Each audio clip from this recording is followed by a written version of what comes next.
Good morning and salutations, students. I am your waking, fresh, and alive Ricky. Wake and shake. Wake and shake, baby. My name is What's it? Irv-chan. What was that? Repeat? Irv-chan. Okay. All right. That's cool. Yeah, we're recording this pretty early in the morning, actually. Just one of the few times, rare cases, we hit the lab early. I mean, we're always here, but, you know, I kind of sleep on the floor because I don't have a bed in this space. We're trying to get that worked out. Ethan ensures me that it will be worked out, but, you know, I haven't seen that follow through.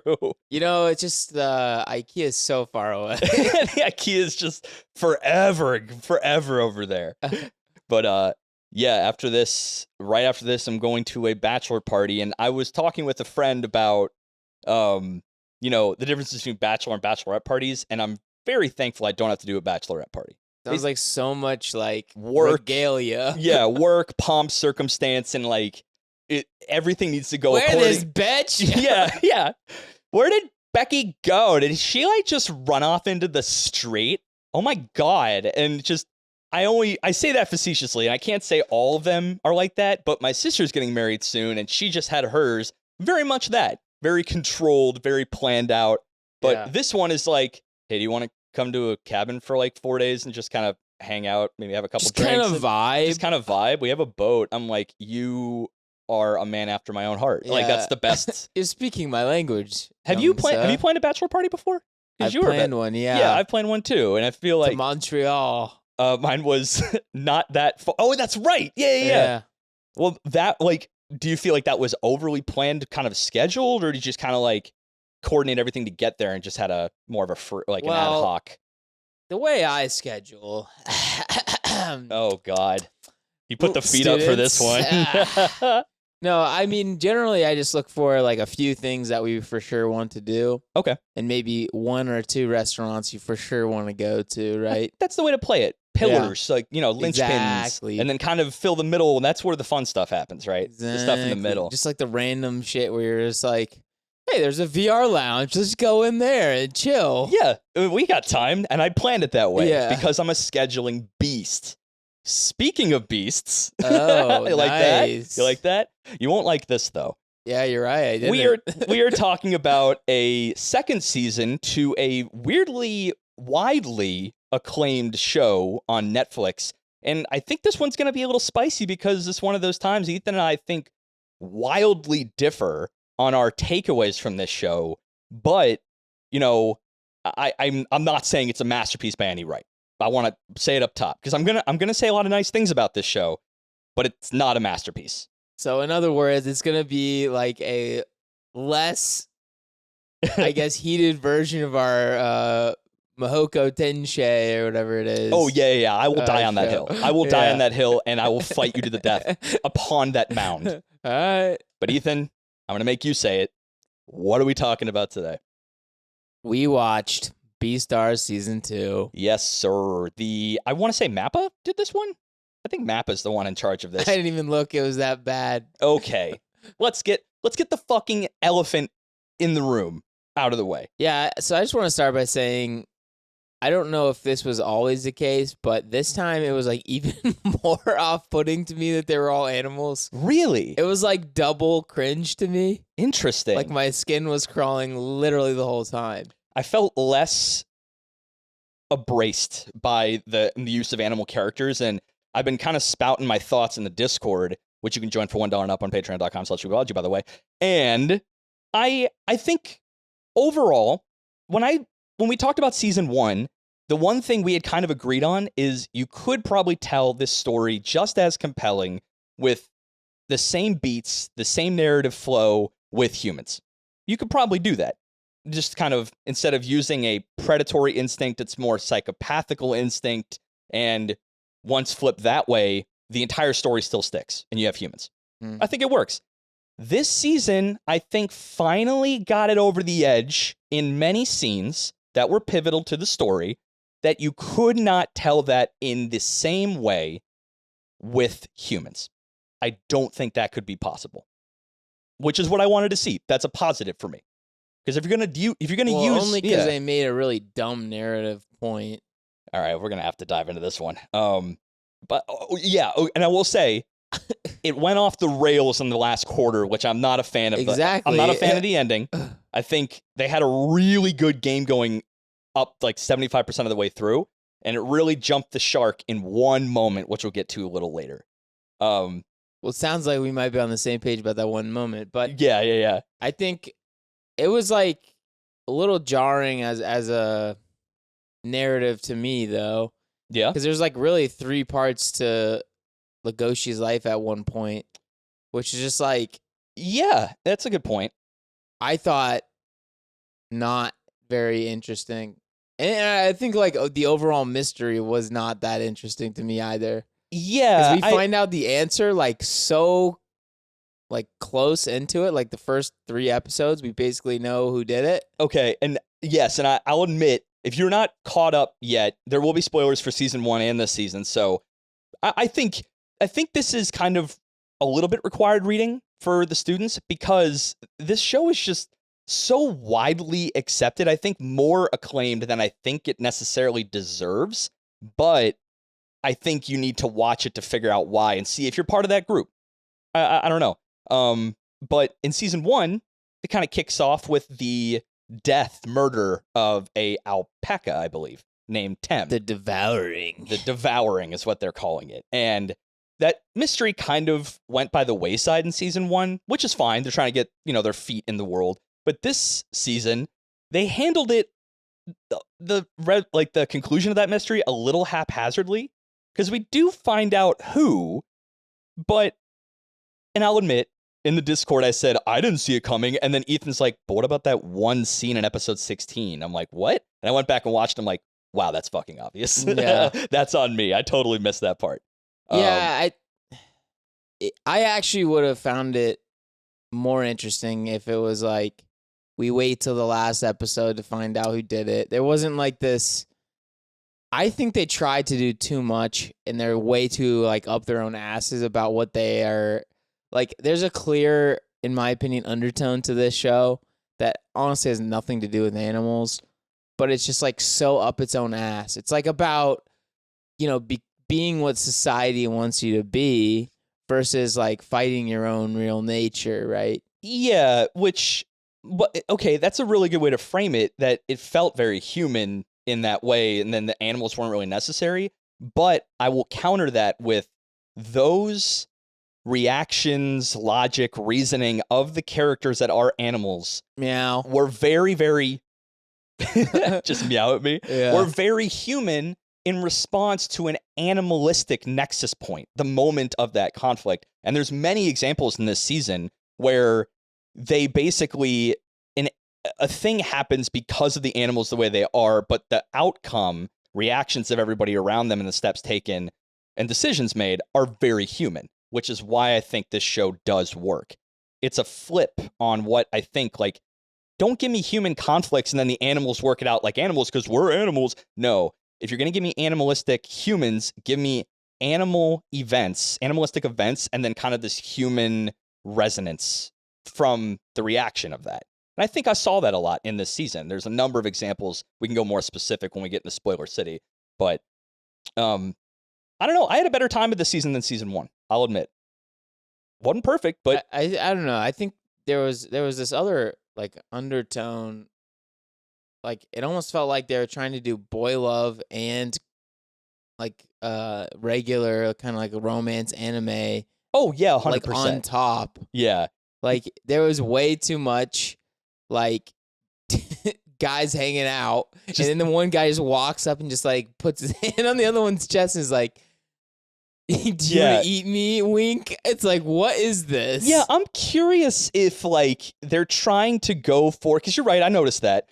Is like 5 different characters were doing it. Is being eaten a weird surrogate for intimacy in this world? It's gotta be. Right, because they have mostly kind of pushed a lot of the sexual stuff to the wayside. There's moments, I'll admit, but they mostly push that theme to the wayside and kind of introduced that the devouring or taking in of like another animal's flesh is the intimacy that these animals are kind of not allowed to experience, actually explicitly not allowed to experience. But I like the mode of the execution was weird. I'll say. They're trying to play on the animal thing, which makes sense to me. But they really fumbled that weird thing because you're right. It came off kind of It was like weird. Creepy. A little. To me, it was mad creepy, but like, think about it. If it was humans, it'd be the guy coming up to him, to a serial killer, and be like, "Do you want to kill me?" Like 5 different dudes in one. Like, it's okay. I accept you for a murderous freak. You can murder me. It's fine. It's like the show I watched a little bit, and then it was so bad I had to stop. Devil's Line.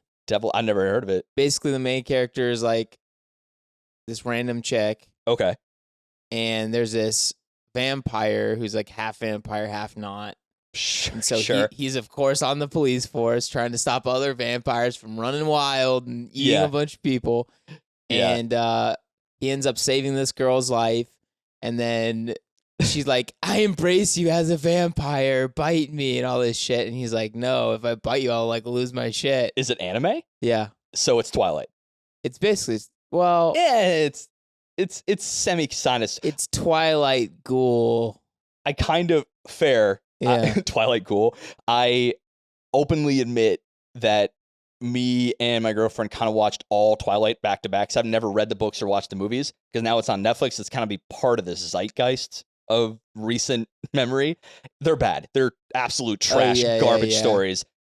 And it left a lingering bad taste of vampires in my mouth.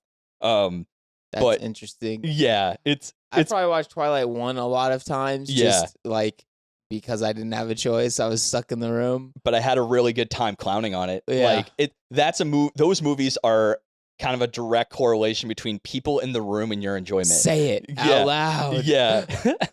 I'm gonna sparkle. Oh yeah, you're a sparkly little bitch. What are we talking about? Oh yeah, Beastars.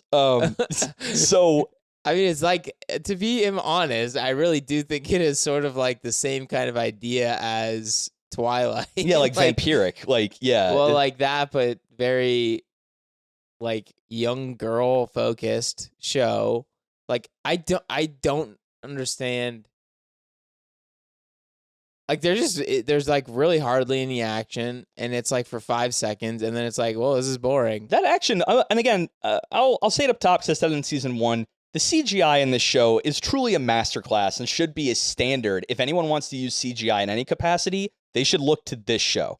If not that show, and you're going to do kind of the semi-ufotable thing, Demon Slayer, obviously. But if you're going to go full CGI, this is the benchmark. I don't know. It creeped me out this season. I don't know. There was just something like different to me this season than last season. Maybe it's because, I already knew they were going to try to bang a bunny 1,000 times. Which no one did, by the way. Yeah, they did. Haru basically... The guy said, "Hey, can I come up to the garden club and slam you?" And she's like, "Nah, I'm done with that shit." But someone tried. Okay. I my said God. Tried. You want to go back to when it succeeded and you watched I that don't. shit? Okay, cool. But trust me, there was plenty of other creepy shit in this episode or this season. Yeah, and I think... Did you remember that part where there's this monitor lizard in Yep. in the black market? Yep. And they chop off his dong. Transplant it on someone else's body so that he can get with his wife one last time. It was the weirdest shit I've ever freaking heard. Yeah, so but I thought it would be interesting if they had been like, yeah, we chop off his legs or whatever because he can grow them back, or like a tail. Yeah. And they're like, nah, balls. I'm going to defend the black market here. That was weird. That was weird as hell. Yeah. The concept of the black market has been expanded in this season. Before, it really only kind of operated as a place, a denizen of a single vice, which was meat, right? And we only ever saw that expounded upon in season 1. Season 2, it makes the logical conclusion of a place like a black market is it is a home to vices of all kinds, which is why I am going to defend not necessarily the visual, but the narrative implications of that strip club. The visual, not my thing.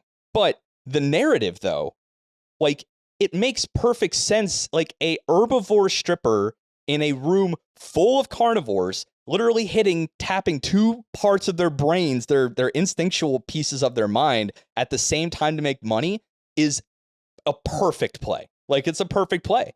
And I guess But what's off-putting to me is, like, that's the human instinct, right?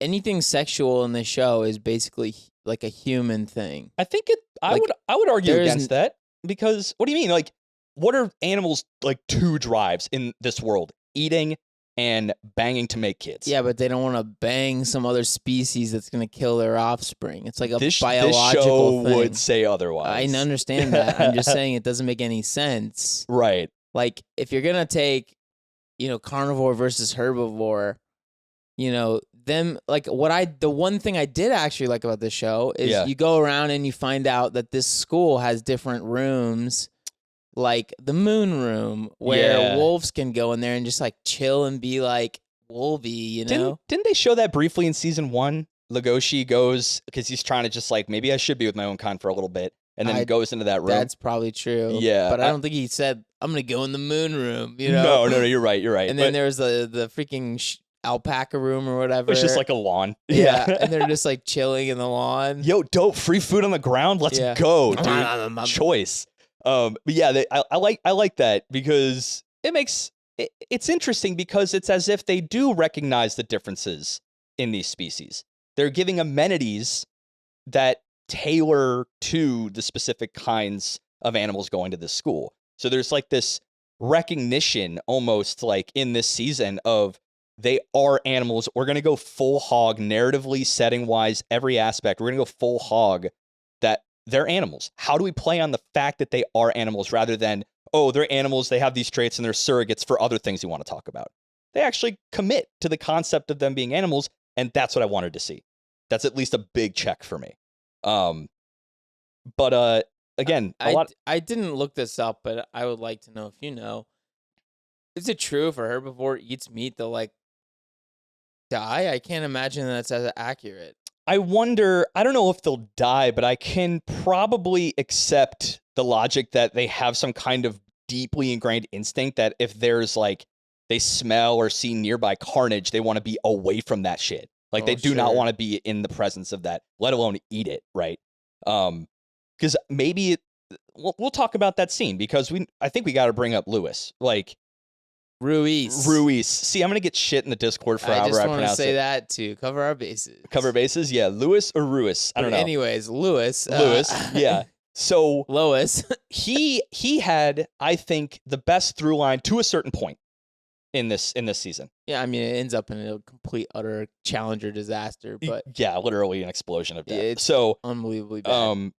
Where we see him in the last season at the very end, he had taken it upon himself, spoilers, to kill the head of a lion-centric mob gang called Shishigumi, I think it's called. Yeah, so Shishi is apparently lion in Japanese. So Gumi must be gang, because everyone had something Gumi, Gumi. So, all right, we know Japanese. We're basically fluent.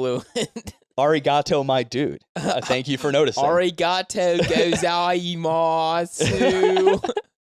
Hi. So we left him off there, and it was kind of nebulous where he was going from there. But then they took a very interesting direction, which was the first scene that I saw an example of, okay, this cannot be written as I'm seeing it with humans as well. I don't think so.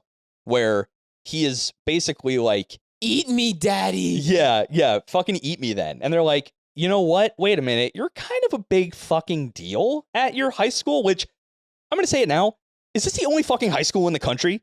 Because everyone seems to care. Seemed like it. Yeah, the Beastar comes from this country. They talk about it a bit, or there are other schools. Like, this prestigious school has never had a Beastar in the last 5 years. What the fuck? I thought you were supposed to be prestigious.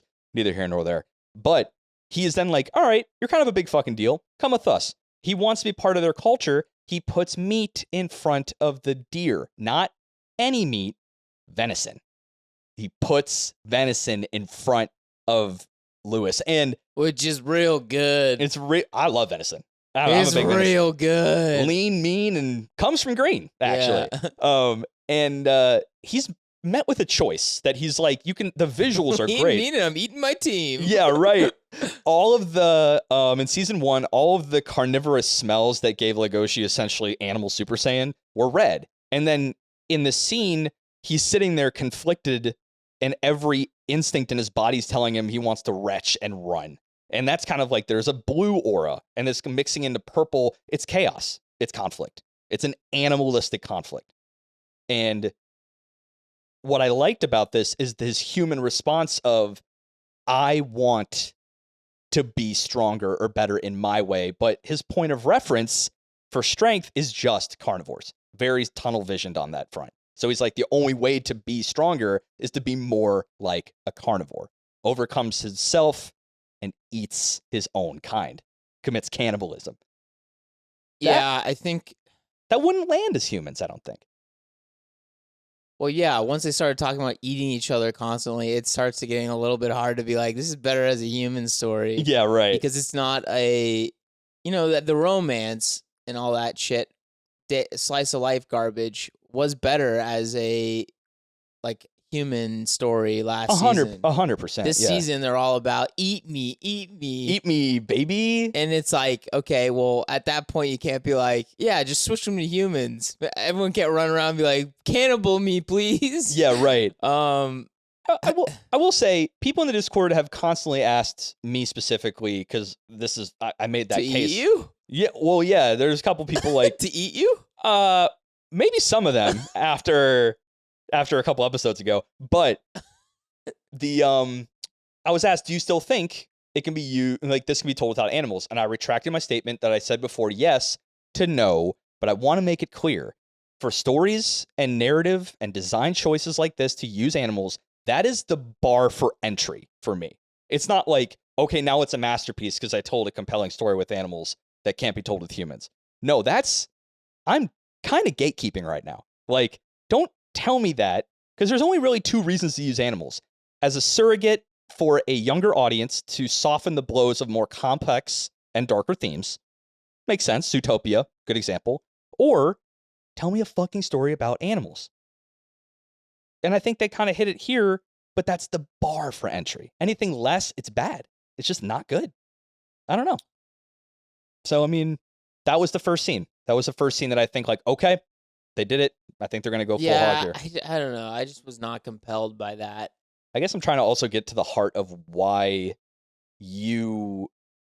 I guess, and it's okay if you just do not like this aesthetic of just using animals, and at least in this context. Well, I definitely don't like the aesthetic of the animals, but it also doesn't really make sense to be like, hey, deer, eat this other deer constantly. Like, the first time I was like, okay, it's an initiation thing. They're trying to figure out if he's, like, committed to the Shishigumi. Sure, yeah. But, like, why do you keep making him re-up his commitment every day when he's out there, like, making your lives better or changing your reputation?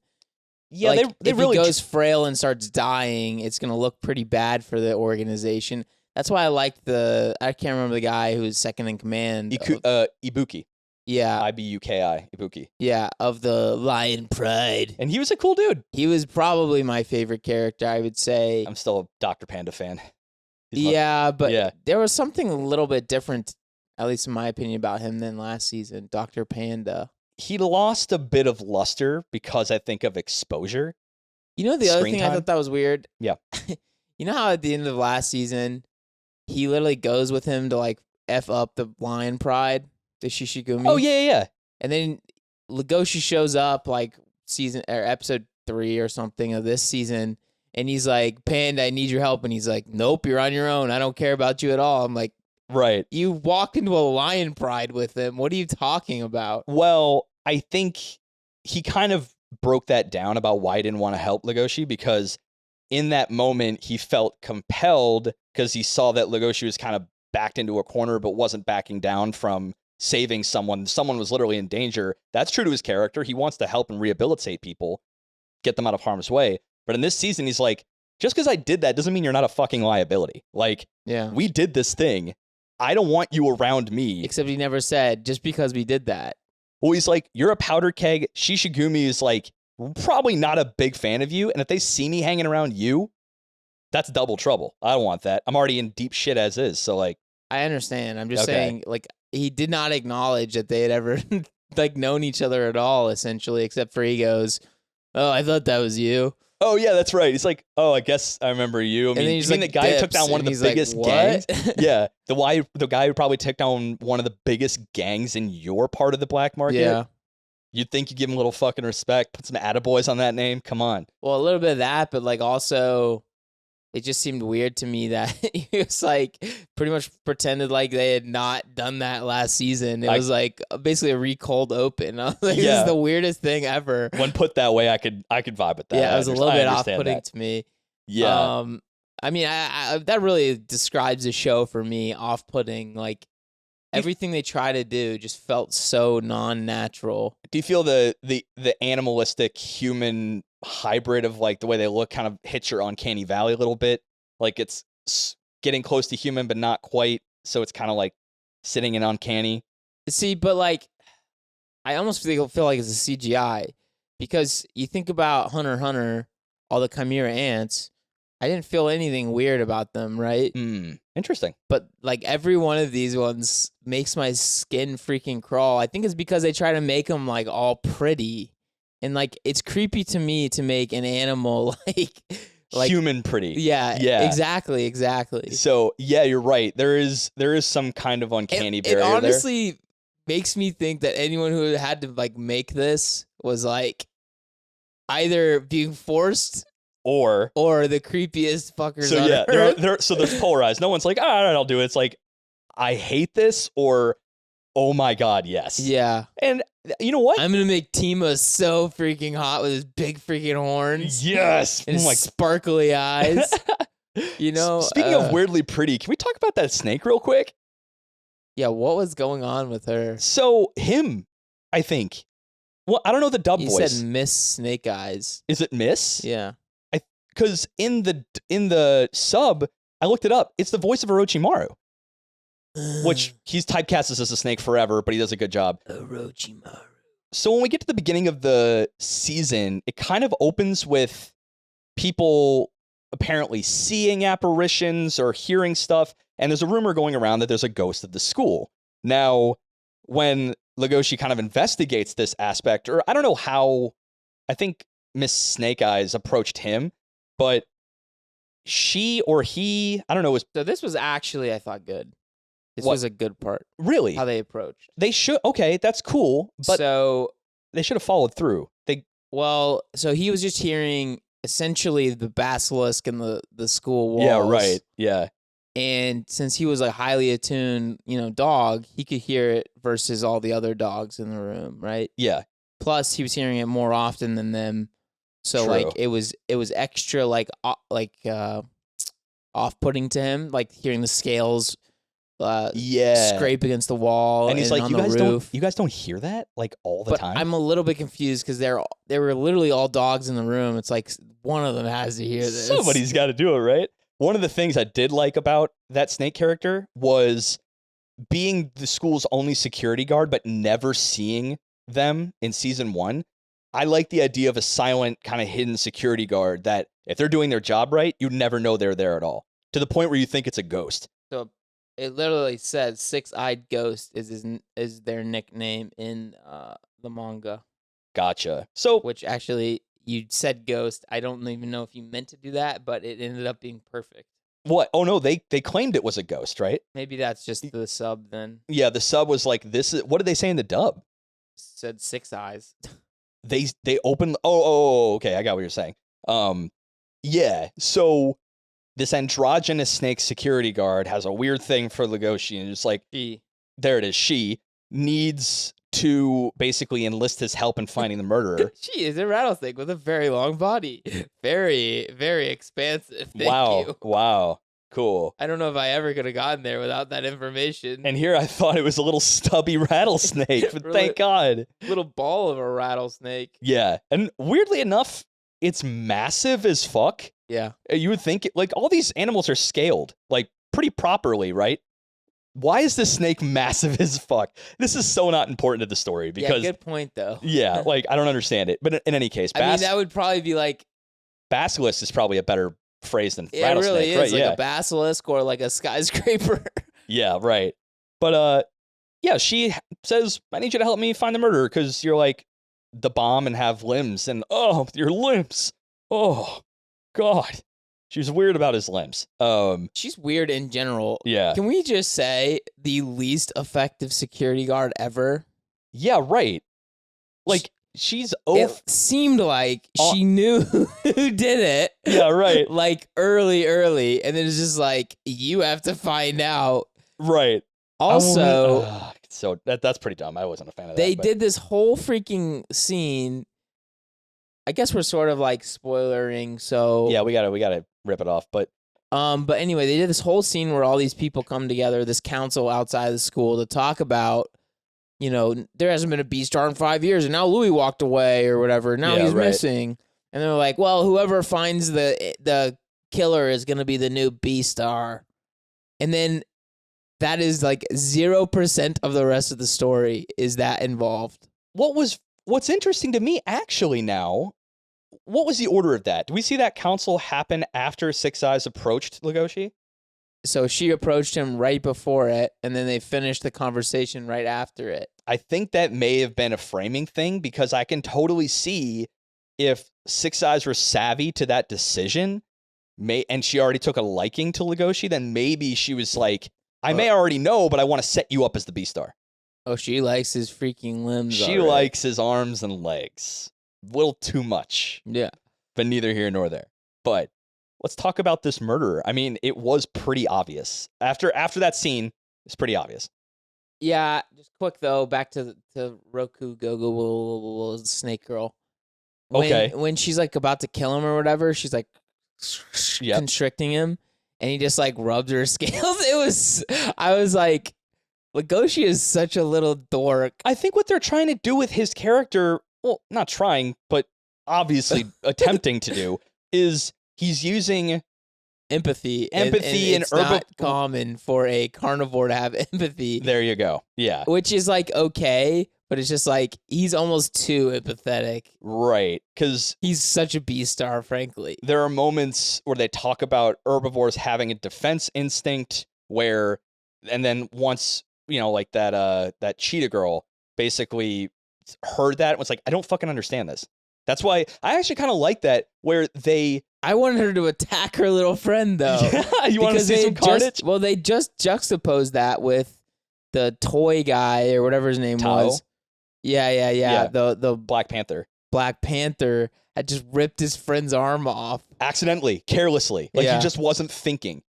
Which was okay and kind of cool. Yeah. But it did, that whole scene did like honestly make something click in my head though. So Legoshi goes to that guy and the guy got his arm ripped off and he's like, we're going to get ant shakes when you get out of here. And I'm like, at what level of life do they consider like sentient?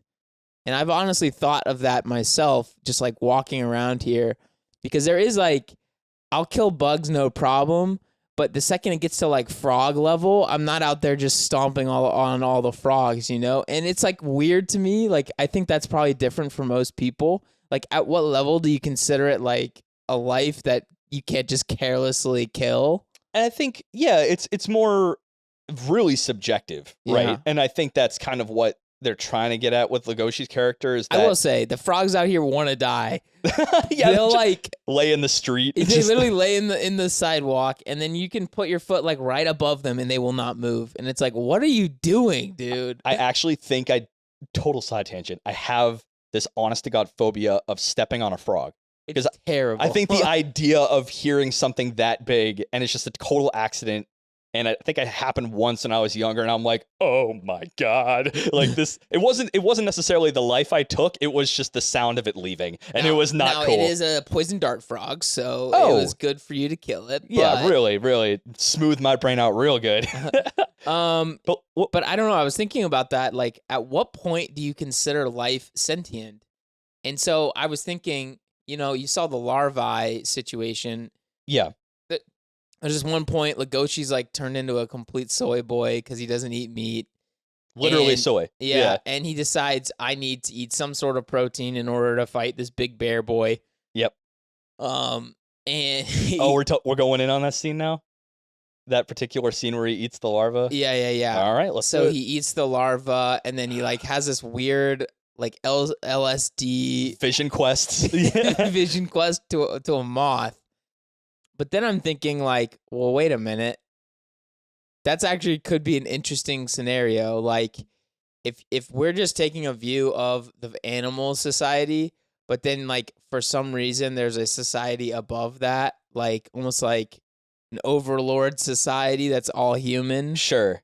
Because it seems like, I don't know, it was conflicting with my idea of like at what level of life do you consider like a sentient being that you don't mind killing, right? I think Because you see even the carnivores, they're struggling with the fact that they have to eat all these herbivores.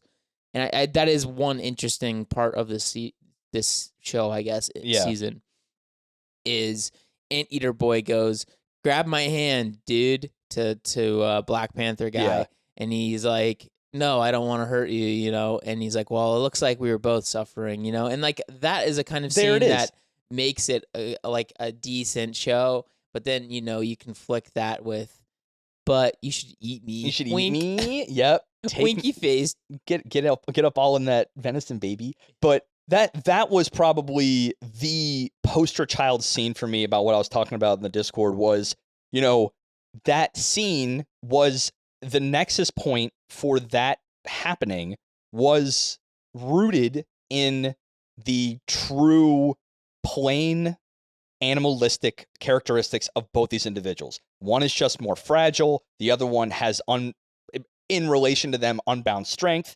In a moment of carelessness, just because that scene hit me like a truck, because I was like, what the fuck? And it put in perspective the very, very thin line. Yeah, razor thin edge. Yeah, that, you know, one careless act of contact could end up something that was to the point where, remember where they said with advancements in suturing technology, he'll probably have his arm back. Again, a throwaway, but very subtly saying like, this is so common. Yeah. The expectation is that there is a need for this technology to get better. But like you said, everything after that, remorse, forgiveness, you know, kind of empathetic connection of we're both suffering in our own ways. That's a central theme, and I think that might be one of the things they did well. Cheetah Girl and her little sheep friend, you know, like they're shopping for clothes and like seeing each other's problems, like, oh, you have wool, you can't use nylon, or oh, I have patterns, so I can only wear plain clothes. Very benign, very so benign, stupid. but still along the lines, like, I guess you have your own problems too. Yeah. And they didn't perceive that with each other until they kind of came together and hung out. Yeah, I don't know. I think the only thing that really did draw me to the season literally at all was, I guess, it seemed like government mandated like different things per animal, right? I think I know where you're going with this, yeah. So like a big bear boy Riz has to take these like psycho insane muscle atrophy medication. So it basically like blocks him from building muscle, but it makes him a crackhead. Yeah, right. For honey. he's a honey crackhead. Yeah. Yeah. And like, you know, it does seem like at a certain point it almost isn't his fault that he ate the guy because he was so cracked out on honey. Well, yeah, a little As bit. a result of his like insane headaches that this government makes him take. Right. And I think what's one, it's not important to the story much, but I think it was pretty clever of how they applied the bears love honey trope here, where it's not a love, it's a requirement to, you know, for sanity and wellness in the face of, like you said, these government mandated, like, you are literally too powerful, and without drugs, you would grow to a point where you'd be dangerous. So they also, whoever wrote the show does not understand biology. I guess not. Puff it up and make going smaller like every 5 seconds. Oh no, yeah, that bear got thick. Like when he stopped taking his shit, like he was big. So in like a day. oh my god, yeah, in like a day too, right? I think maybe Or like they eat protein and then instantly they're like, yep, just like, all right, power up. I wish that worked for us. I mean, it doesn't work for you. Saiyan. It doesn't work for you. Not when I eat protein. You're not eating enough protein. I guess. I eat only protein. We talked about this. I don't eat vegetables. I didn't want to see it. Yeah, never heard of them. But yeah, it's those moments there that I really appreciated because it's these subtle world building situations that make the animals in the world recognize the differences and try to form a society at large that tailors to the collective good of all, not without some kind of fucked up methods like this atrophy thing. And so on a more benign level, the moon room and all the specific species rooms so they can go be with their kind. It's a recognition that they're animals, right? Yeah. But it's not animal from front to back, right? It's animals, but then these moments and these kindnesses or these requirements of society, they react to them in very human ways. Like Riz, he's like, I have to be content with this. I have to live with being considered too dangerous in my own body that, I'm literally hairpin trigger away from snapping all the time. And I need honey to not do that. It's interesting. But yeah, by the way, spoilers, he murdered Tem. There it is. Yeah. The biggest fucking carnivore in the group is totally that. And it's like not even close. He's like obviously the biggest. I did not notice him at all first season. And was he even there? Yes, he was. What was interesting too was I found the visual decision very good with his eyes. If you notice, he has the same type of eyes all the other herbivores have. The aardvark or the anteater, sorry. A lot of other herbivores have this just kind of dotted eyes. But then when he stops taking... How dare you call him an aardvark? Sorry, my bad. It's whatever. What is he, Arthur? Yeah, maybe. But he has those kind of black dot eyes. But then when he stops taking those meds, he goes, boom, just like they burst out. And he's like, he does look a little cracked out, but his eyes shift, which is very interesting that he's just kind of like wanting to blend into the background because of his own sin, like his own, I don't know, devouring a friend kind of thing. Yeah, you don't want to blend in a little bit. Him a little bit. Yeah. Yeah. I don't know. I noticed him immediately when he was on the screen this season, like episode 1, but I had not noticed him one bit last season. Maybe I mentally retconned that. I'll have to go back and look. I do want to look at that because I genuinely do not remember him at all. He may have not had a single speaking line, maybe, but he was very present and prevalent in this season, like from the rip. And it's literally, the first time I saw him, I'm like, who the fuck is that? Because he was like twice as big as Legoshi, and I'm like, that's ridiculous. That dude's a beast. Okay, yeah, and maybe if they kept him in season 1, truly, and we'll have to go back and look. I think that's a brilliant play. They kind of hid him in the background, and then he only came out. But that's the kind of revelations I want. The things that are always there, and then you go back, you're like, oh, fuck, he was just kind of chilling in the background the entire time. But if they, in fact, only had him pop up in season 2, weak-ass shit. Like, what now? Because you're suddenly here. Like, why are you now suddenly here? Oh, wait, we're talking about getting to the bottom of a mystery? Mental connection. Blah, blah, blah. So, yeah, because I remembered, like, a huge dog guy from that club. Which club? The theater club. Yeah. There was like a massive dog. I do not remember him. But then there's like 2 really big creatures. It's Riz and this dog guy. And then there's that peacock that's unusually large. Yeah, like ridiculously large. Really, really big for a peacock. And a herbivore? More at 11. We'll find out next time. Breaking news. Probably a carnivore. Bet they eat bugs. Well, so they didn't seem to consider them carnivores, right? Because the anteater eats lots of ants.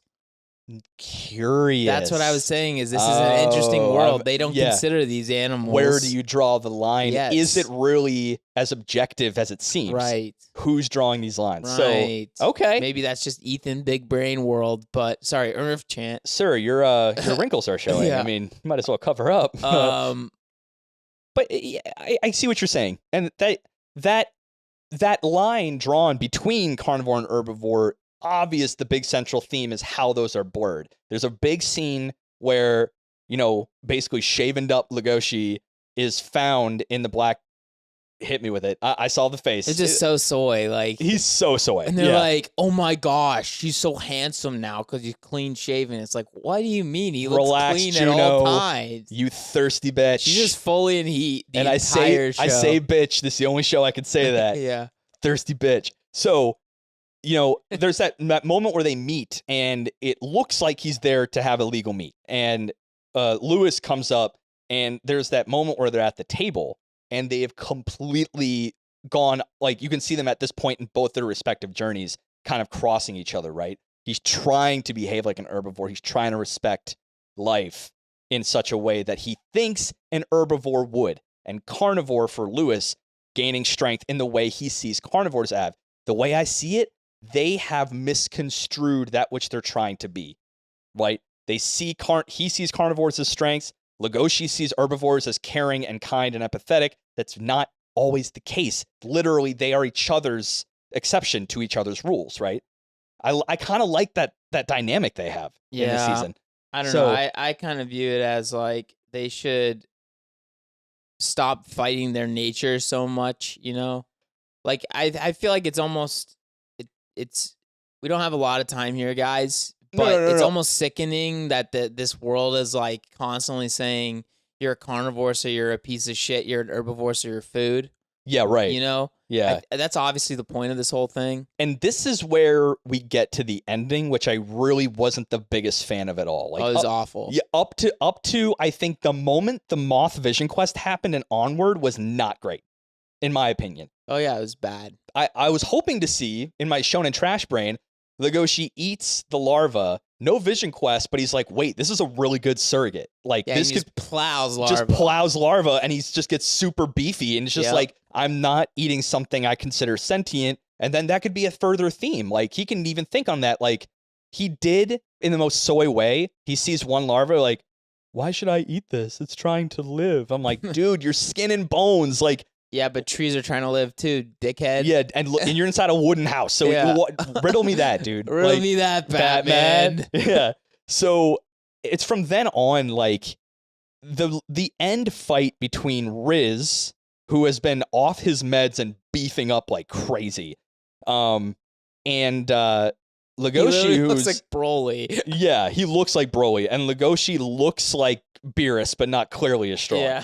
And he's skin and bones, and he tries to combat Riz, and in more thematic terms, enact his sense of justice and kind of overcome this.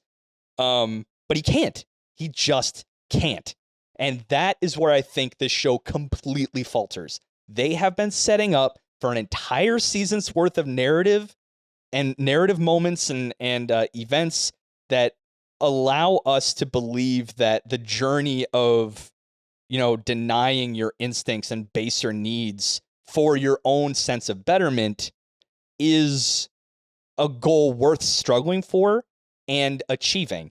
But in the end, when Lewis came back and denied his gang to help Legoshi in a very erotic way, I will say, I love him, but I love you too. I love carnivores. I love all you people. It was so weird. It was weird. He joins the Shishigumi, is only their boss for like 5 days.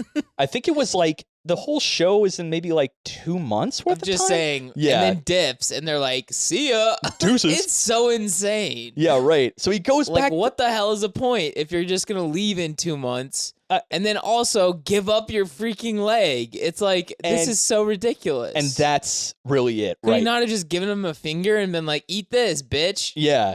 I don't know if there's a correlation between how much meat you get and how much carnivorous Super Saiyan power you get. They should probably bring it up. Yeah, they probably should. But he eats the whole damn thing up to the knee. Yeah. He's now legless. And they try to, they're not trying to play. Without the bow. Nice. They tried to play it up, like, because that was the foot he had the mark number 4 on, because he grew up or was born into a feeding pen, essentially for the black market. So they try to frame it like he has been, carnivores. Freeing him from his past. Carnivores shackled me in this curse, and a carnivore's bite will free me.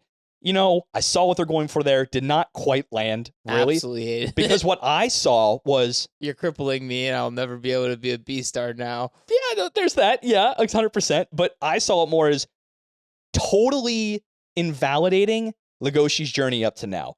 Because it told me, no matter your struggle, no matter how far you can climb in the direction, you need to go. Your base instinct is how you do it. At least for carnivores. Need to get lost in the sauce. But a man can get lost in the sauce. Indeed. And just one last thing. I did think it was insane that they just threw away the whole, if you find the killer, you're Beastar now. Instead, he gets convicted of one count of devouring. Even the guy's like, I literally made him eat my leg. Right, yeah. But he's still convicted, and but they let him go. And he's like, my life is gonna be harder now because I'm a convicted devourer. Yeah, that's like so stupid. What's the equivalent of one strike felony? Maybe but if it's like a battery charge where someone said, I want you to hit me. And the cops show up like, what happened here? He's like, oh, yes, I told him to hit me and he did it. Well, you're under arrest for potentially a felony. I'm like, what the fuck? I mean, that wouldn't happen. Right. Because we're humans with brains that think of things. I would say if I were a shrew lawyer in this world, I don't know why I'd be a shrew, but here we are. Basically, I would say, well, that was because he was being attacked by a guy who was off his government federally regulated meds. So he was a danger to people around him, actively trying to kill They would say, this guy. So let me ask you a question. Why didn't you call the police instead of trying to fight this guy on your own? Like a complete freaking psychopath.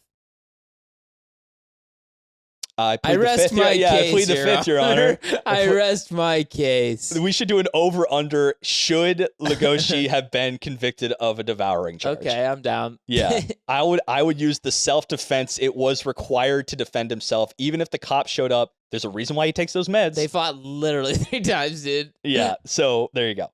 I don't know. I'll see you in fucking court. But all in all, dun dun. In this criminal animal justice system, devouring cases are especially heinous. Love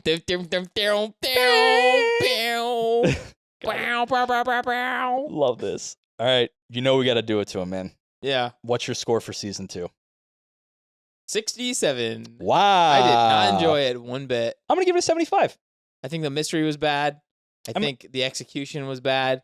I do not want weird interspecies boy love constantly in anything I watch. It really... Well, you have an anime podcast, so you're going to run into it It just makes me very concerned for whoever was making the show. Gotcha. Yeah, I think they had either dollar signs or disgust in their mouth. Either way, but I give it a 75. I'd almost give it like a 76 or 7 because it's not an 80. I won't give it an 80, but I don't know what I gave season 1. Look, man, you can give it a 90 if you want. Fine, 90 fucking 5. No, I'll say 77 because I don't remember what I gave season 1, but they did a better job with accepting the fact that they have made a narrative and design choice, or the original story did, of animals. It went to logical conclusions. Execution-wise, meh, but they finally did the thing. I like the CGI, which is weird. This is maybe one of the first times in this show that you're off-put by CGI where I'm not. I mean, normally I do not notice it. I notice every fucking beat. Yeah. But I think that might be what it is. Either go full hog, all CGI. I think it's for some reason, I think it's genuinely the motion was like just weird to me. They would change the frame rates of these characters too. They'd have like almost like a animation stutter that you'd get in frames. But then during fights, they'd go full, like we're in a video game now. 60 frames FPS, baby. So yeah, 77. I enjoyed it more than season 1. They're gonna retcon me and say you gave season 1 a higher score, blah, blah, blah. Whatever. Almost definitely we did. Yeah, fair. Fine. It's whatever I gave season 1 plus 2. I've done that. I've done that scoring before. S1 plus 2. Yeah, S1 plus 2. But equals X. Solve for if you can get past the animal thing, or if that is your thing, go ahead and watch this show. I mean, the narratives are good. I think it's a solid time. It'll keep you engaged. I don't think it's a good any type of genre. Like, I don't think it's a good slice of life. I don't think it's a good romance, and I don't think it's a good mystery. Yeah, they half-assed a lot of things. Exactly, and it just Some- makes it a mess to me. Some things were done better than others. They should have committed to one of those main things. Like the mob shit, cool. And Legoshi going out and trying to help the panda, awesome. Leverage that. Only Panda, that. Yeah. panda. Panda. But I got that's broads in Atlanta. I got broads in Atlanta. So thank y'all for coming to class. Hello, YouTube gang. Maybe I'll do them this week. Who knows? I don't know. Yeah, we'll see. We'll see. I got a lot on my Not plate. a big deal, yo. Yeah, all the links are in the description of all of our YouTube videos and anywhere you get your podcast fix. Come over and join us on the patreon.com/weebology. $1 and up gets you into our Discord to talk to all past guests and our lovely patron fans and students.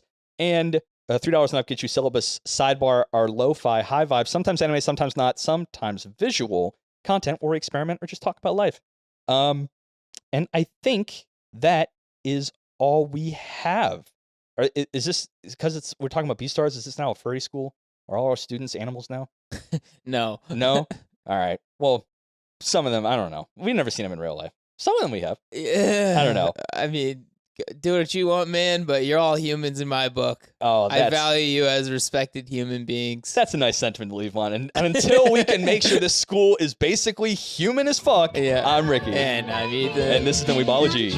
Deuces. Deuces. Woof, woof, woof.